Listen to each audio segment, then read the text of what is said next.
चुनाव को लेकर के अटकल ही जहां तेज है, वहीं 18 दिसंबर और 28 दिसंबर को चुनाव की तिथि घोषित हो जाने के बाद कई प्रत्याशी जो घर के अंदर सोए हुए थे अचानक जाग गए हैं।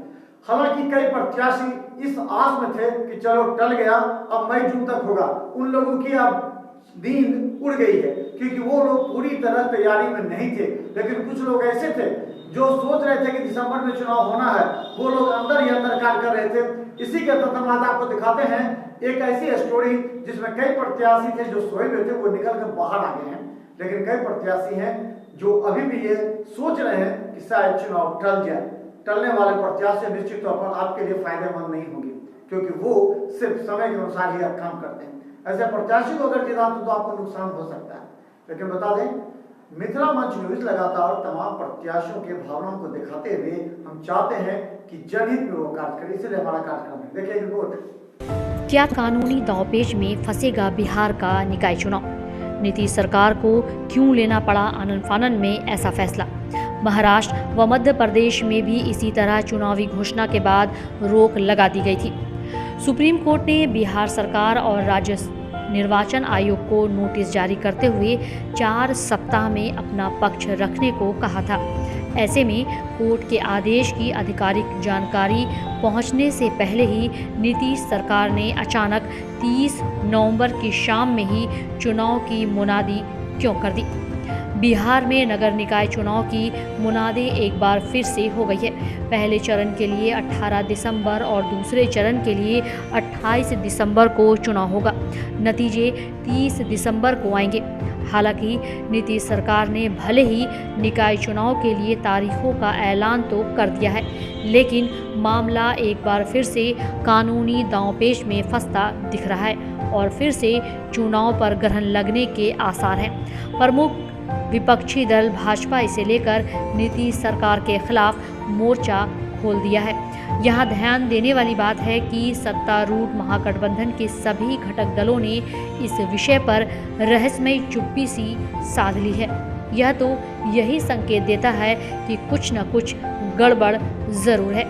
दरअसल सुप्रीम कोर्ट ने 28 नवंबर को बिहार नगर निकाय चुनाव में ओबीसी आरक्षण को लेकर गंभीर टिप्पणी की और राज्य सरकार की ओर से गठित अति पिछड़ा वर्ग आयोग को एक डेडिकेटेड कमीशन नहीं माना था। सुप्रीम कोर्ट ने कहा था कि बिहार सरकार जिस अति पिछड़ा आयोग के जरिए ओबीसी आरक्षण के लिए रिपोर्ट तैयार करवा रही है, वह समर्पित कमीशन नहीं है।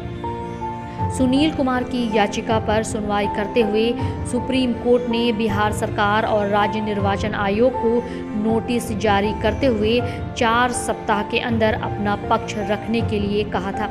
ऐसे में सुप्रीम कोर्ट के आदेश की आधिकारिक जानकारी पहुंचने से पहले ही बिहार सरकार ने आनन फानन में 30 नवंबर की शाम में नगर निकाय चुनाव की मुनादी करते हुए तारीखों का भी ऐलान कर दिया। बिहार राज्य निर्वाचन आयोग ने बिहार नगर निकाय चुनाव कराने को लेकर जो अधिसूचना जारी की है, उसमें अति पिछड़ा वर्ग आयोग को एक डेडिकेटेड कमीशन घोषित किया है, जिसे सुप्रीम कोर्ट ने पहले ही मानने से इनकार कर दिया था। ऐसे में अब दोबारा से उसी फार्मूले से निकाय चुनाव कराने की घोषणा की गई है, जिसके चलते इसी कानूनी चक्रियों में एक बार फिर से फंसने की पूरी संभावना है।